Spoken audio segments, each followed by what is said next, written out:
the bone, and I'm just gonna gently push in. If it's uncomfortable, let me know. And I'm gonna check and see if it stays. So my thumbprint does not stay, so there's no pitting edema. Now I'm gonna come back up here. Listen.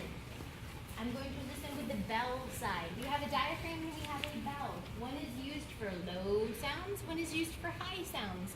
So which one do you think the bell listens for? High. Do you think the bell listens for low sounds? No. Yes, I would agree with you completely. I think it's genius that the bell will listen for low sounds. So again, we're going to make sure earpieces are forward so I don't call you a liar, that you're not hearing me. I'm going to make sure that I'm not a witch anyway. And I'm going to do something to warm it up. So now I need to listen to his common carotids, or I prefer to listen to the common carotids because you get a little bit better listen there, and it's more common to get a issue in the common carotids than where it bifurcates. So what level does it bifurcate at? C4, exactly. So C4 is where it bifurcates. That's usually about the angle of the jaw that's going to happen. So you want to be below that. And what triangle did we say that the common carotid? Anterior. So what's that nice little border that makes up the distinction between anterior and posterior? SCM. So you better be in front of the SCM. If you are listening back here, the pink pen is going to come out because you better not hear any bruise back there. There's nothing back there for you to be listening to. You also didn't auscultate the common carotid, so you're not going to get a point for that one. So you want to make sure that you are in the anterior area, or the anterior triangle. If you have a question of where it is, just put your fingers on there and you'll feel a pulse. So as long as you are below the angle of the jaw in the anterior triangle,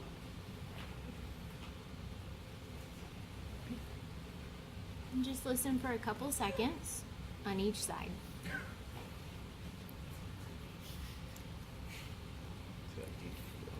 So all you have to say is if you hear any bruise or not. You may hear some breath sounds, some of the... You could potentially hear the beating of their heart. But if you hear that whoosh, whoosh, whoosh, that whooshing sound, that is a bruise. So whooshing sounds are not good. You don't want to hear a whooshing sound. So he did not have any bruise. So no bruise were heard. With this one, at the bifurcation of the internal and the external carotids, what do you have there? You have two little... Underneath the peripheral. Did we get everything that we absolutely have to do? All right, the rest of it goes pretty quickly. Do you mind if I put a couple letters on your chest? Awesome, thank you. You're such a good sport. So we have to inspect the precordium. Notice there's only two things underneath inspection. So precordium, what does that mean? Before. Yeah, so before, in front of. It's an instrument. What a sound. Heart. Coração. Yes. I don't speak Spanish, but I know a little Portuguese. And so the heart is, they get the ow sound. So coração. No, I just spent some time in Brazil. So I was going to say, no. I wish. But no. So with that, it's this area in front of the heart. So where the heart is laying, you want to inspect that area. So it's going to be a slight bit to the right of the sternum. You're going to be looking over the sternum and then down to the left side of it also. Now, I want you to get tangential because you're looking for bulges, pulsations, and heaves. So a bulge is one big solid mass. That is a bulge. A pulsation, pretty much. So a pulsation is just a little. It's just a little bitty one coming up. And then a heave is an exaggerated pulsation. So it moves, but it's bigger than a pulsation. So if I want to see that, I want to get down tangentially to it so that I can get in the best plane of view to be able to see that. Because if I'm looking straight down on top of it, it's going to be really hard to see. That's what tangent. Yes, so I'm looking at it from a 90-degree angle. And you're looking where the left ventricle is? So I'm looking at this whole precordial area right here. There you go. So that whole area right there is where we're looking. So I do not see any bulges. I do not see any pulsations. I do not see any heaves. So your BPH, later that'll become short for something else, but this time it's bulges, pulsations, and heaves. So the bulges, that could just be some sort of mass, could be some fluid in the area. Pulsations are usually if there's a murmur in the area. If somebody is thin, then you can feel a pulsation of just the heart valves moving. The heaves are usually if they have an enlarged ventricle, and the right side is usually easier to see than the left side. So those are your bulges, pulsations, and heaves. So literally you do this. I do not see any bulges, pulsations, or heaves. You may see some pulsations. Some people do have pulsations, especially people who are thinner. So this is the area you're looking at. Then you move on to the palpation. We are not a massage school. We are not going to massage the people. When we palpate, we are going to find our place and we're going to rest our fingers there.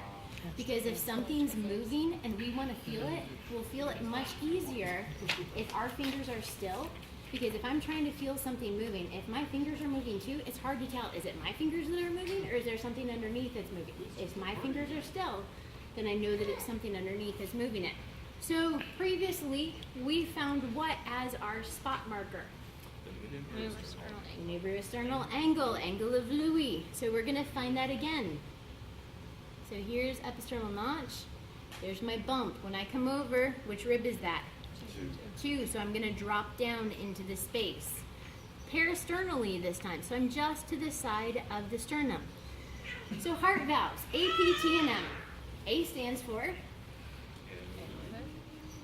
your heart valves. Aortic, exactly. So aortic, P stands for pulmonary, pulmonic. T stands for tricuspid. M stands for mitral. So our second intercostal space on the right is going to be aortic. So the matching one on the left is going to be pulmonic. And then we're going to skip the third, come to the fourth. That's going to be tricuspid. And then fifth, in the midclavicular line is where we'd expect to find mitral. So I'm going to come down 1, come out midclavicularly, and that's where my mitral should be. So APTM. We used to have apepneme, but herbs, because we skipped that third one. In that third one, you could have herbs. So herbs is a point where all the sounds come together. So if you hear a sound here, you still have to listen to the other areas to know which valve is actually being an issue. So it's just a culmination of all the sounds. This is not where the valves are actually located. This is just where they're best heard. So second intercostal space on the right peristernally is aortic. Second intercostal space on the left peristernally, pulmonic. Fourth intercostal space on the left peristernally, tricuspid. Fifth intercostal space on the left is mitral. You also have an epigastric, which is just below the xiphoid. You can potentially hear a heartbeat there. So last quarter, when you were auscultating the abdomen with Dr. Alatar, you may have heard some heartbeats in there. So you can definitely get a culmination of them there. Typically on boards, they will ask you to auscultate the valves. Since neither of those are an actual valve, we just teach you the A, P, T, and M. So just know that herbs is the third space, and then you do have an epigastric also. So for palpation, what you'll do, you're not going to... Epigastric is just below the xiphoid. Oh, okay. Yep. So what you're going to do, you're not going to write on your patient. So you're going to find the notch, find the bump, come over, drop down, and you're just going to rest your fingers there. And then you're going to go the other side. You're going to rest your fingers there. And you're going to come to T. And then you're going to use your entire hand for M. Because what disease have we talked about where the heart enlarges?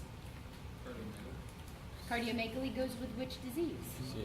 CHF, congestive heart failure. The left ventricle is enlarging. So as the left ventricle enlarges, it starts to spread out. So you could get it in anterior axillary rather than midclavicular. You could get it down in the 6th intercostal space or even the 7th, depending on how big it is. So you take the entire hand and you just rest it right there. Now, what exactly are you going to feel? You're feeling for pulsations or thrills. So pulsation is pretty much the same thing that when you feel somebody's pulse, it's that same thing, that little beat up against your fingers.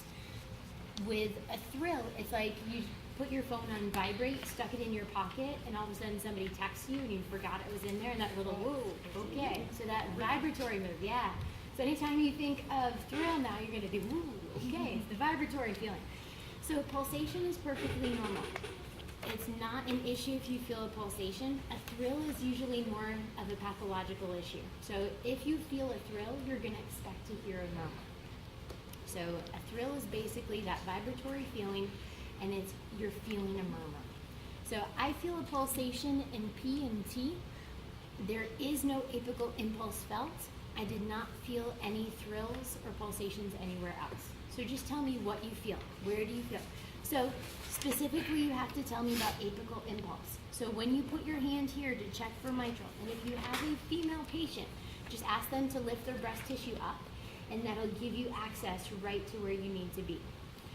So you just rest your hand right there. If you feel an apical impulse, point to it. Say the apical impulse is felt right here.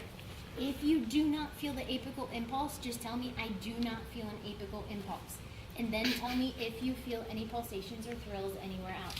So no pulsations or thrills were felt in any other location, or there was no apical impulse. There were pulsations felt in P and T, not in A. There were no thrills felt.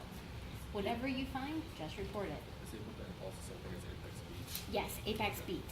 Apex beat, apical impulse, same exact thing. So apex beat, exactly. So then all I have to do is listen. But what was the last thing I did with my stethoscope? I had it on bell. So if I don't listen to the bell this time, I better make sure that I change it to the side that I want. And I will be watching you to make sure that you switch it to the side that you want. So I'm going to warm it up because I haven't used the diaphragm first. If you want to listen with your bell first, that's fine. But please notice that you do have to listen with both the bell and the diaphragm. So you're going to go to the exact same spots.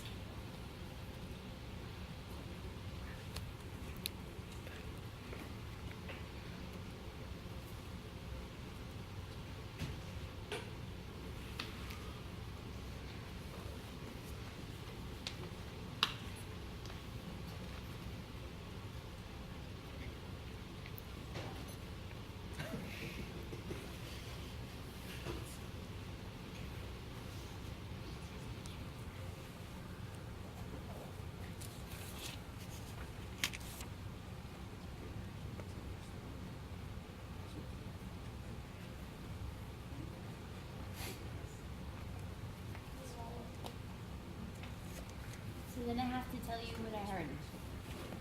S1 and S2 sounds were present and normal. I did not hear any S3 or S4. I did not hear any adventitious sounds such as murmurs, clicks, or rubs. So our weasels are no